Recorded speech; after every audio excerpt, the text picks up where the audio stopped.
Priorities. We all seem to have this like, oh, I know my priorities. You know, for me, I know my priorities. It's first my faith, then my family, then my work, then my health.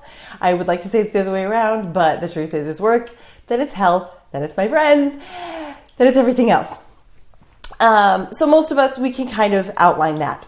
The truth of life in the modern world is that we don't live out our priorities necessarily.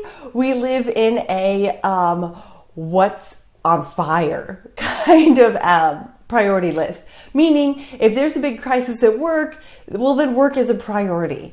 If we're at work and we get a phone call that our daughter is sick, then our daughter becomes a priority. If we get sick ourselves, well, then our health becomes a priority. So it's nice to have this idea of what our priorities are, but honestly, most of us are now running from what's the most urgent in our life. The only time that our priorities would come into play is if we're at work and there's a big project, and then we get a phone call that our daughter is sick, and nobody else can go pick her up. Well, then your daughter shows that it's more of a priority, and you pick up your daughter. But very rarely do our priorities come in conflict. We just go, okay, what's the most urgent? What do I need to do? What is my, especially if you're in school, well, what paper is due first, or what test is due first? So today I'm going to put another challenge out there, because you know what? If I just come on here and try to make you happy and I don't encourage you to change anything or improve anything, well, I'm kind of a waste of your time, and I don't want to waste your time. Time is very valuable. So here's my big challenge to you, and it's a challenge to myself that I'm going to do this today as well, is to literally think through and be honest about my priorities and what requires how much of my time. There's two ways to go about this. You could do like, here's 100% of me. This is 100% of me. This is how much time I have. This is me. Or you could do like try to come up with 168 hours total. That's how many are in a week. Or you could do monthly, or you could do yearly, whatever floats your boat. The 100% might be the easiest because you can apply it as you want to. But here's what you're going to do. You're going to say, okay, here's 100% of me. What percentage of my time realistically do I spend working? I mean, if you work a 40-hour-a-week job, that's a pretty big chunk, And the reality of it is, you have to be honest with yourself. You can say, my faith is my biggest priority. Okay, but do you live a life where you can literally make it your biggest priority, that it can get the biggest part of your time? Is that something you can do? If you need to eat food and you need shelter over your head, you probably cannot spend half of your life pursuing your faith. I mean, it's just kind of a challenge. Or your family or your friends. It's just the reality of it. So, okay, how many hours is work? Our work is 40 hours a week, unless your lunch hour is kind of consumed within your work, like you eat and work through lunch, or you go to lunch with your coworkers or whatever, but it's still kind of work. So now it's 45 hours. And if you have to add a drive to work, that's an hour each day. Now it's 50 hours a week. And now you see 168 hours a week, and a third of that you spend on work. So now you're getting a clearer picture where, okay, this is my priorities are this, but realistically, work is taking a third of my life. It is what it is, but this is going to help you stop being like, why can't I get anything done? Well, because a third of your life is taken with work, and that's what you have to do. Or what can you do about that? Can you make lunch something that's purposeful to pursue something else, or can you make your drive something else?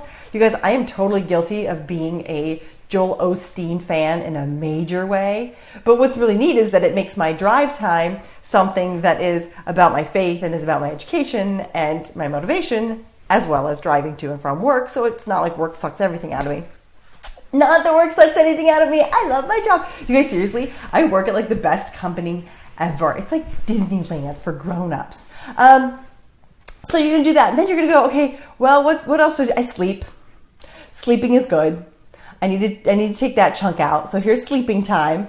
And then go through and like, what else takes your time? What else is there? And then, there's time with driving your kids to and from activities, or yourself, your activities, your a soccer practice and basketball practice and fencing club and all those things. If you're a student, you've got studying time. If you're a 20-something, you've got Netflix time, whatever it is, but know what your priorities are. And so here's the trick is that now you go, okay, I've only got 168 hours a week. And this chunk is taken up by this, and this chunk is taken up by this, and this chunk is, and I'm only left with these 10 hours.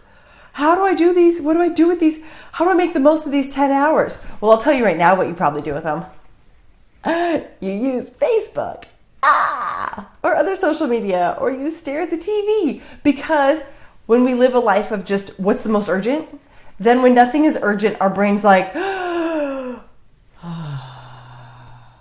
detox.